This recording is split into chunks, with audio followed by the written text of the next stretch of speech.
ಈ ಕ್ಷಣದ ಹೆಡ್ಲೈನ್ಸ್.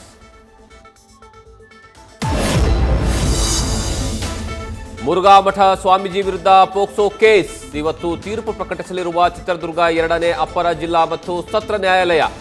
ಇವತ್ತು ಮೊದಲ ಎಫ್ಐಆರ್ ಸಂಬಂಧ ಹೊರಬೀಳಲಿದೆ ಆದೇಶ.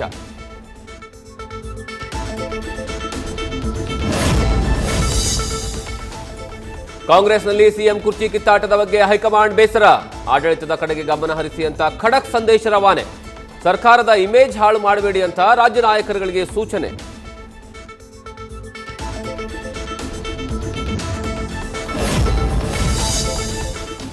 ನಾಯಕತ್ವ ಬದಲಾವಣೆ ಆಗದಂತೆ ಸಿಎಂ ಬಣದ ನಾಯಕರ ಕಸರತ್ತು.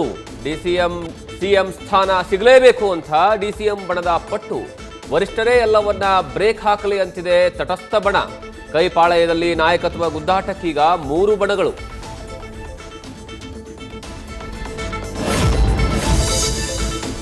ಅಯೋಧ್ಯೆ ರಾಮ ಮಂದಿರಕ್ಕೆ ಟೊಂಕ ಕಟ್ಟಿ ನಿಂತಿದ್ದ ಉಡುಪಿ ಪೇಜಾವರ ಶ್ರೀಗಳು. ಮಂದಿರ ನಿರ್ಮಾಣಕ್ಕೆ ಮೊದಲ ಇಟ್ಟಿಗೆ ಇಟ್ಟ ಶ್ರೀಗಳು ಮಠಕ್ಕೆ ಕೃತಜ್ಞತೆ ತಿಳಿಸಬೇಕು. ಇದೇ ಕಾರಣಕ್ಕಾಗಿ ನಾಳೆ ಕೃಷ್ಣ ಮಠಕ್ಕೆ ಭೇಟಿ ನೀಡುತ್ತಿದ್ದಾರೆ ಪ್ರಧಾನಿ ನರೇಂದ್ರ ಮೋದಿ.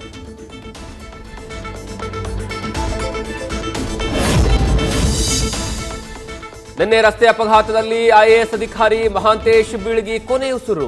ಇವತ್ತು ಹುಟ್ಟೂರು ಬೆಳಗಾವಿಯ ರಾಮದುರ್ಗದಲ್ಲಿ ಅಂತಿಮ ದರ್ಶನ. ಮಧ್ಯಾಹ್ನ 3 ಗಂಟೆಯ ನಂತರ ಅಂತ್ಯಕ್ರಿಯೆ. ನ್ಯೂಸ್ ಫಸ್ಟ್ ನಿರ್ಭೀತಿಯಿಂದ ನಿಮ್ಮ ಪರವಾಗಿ.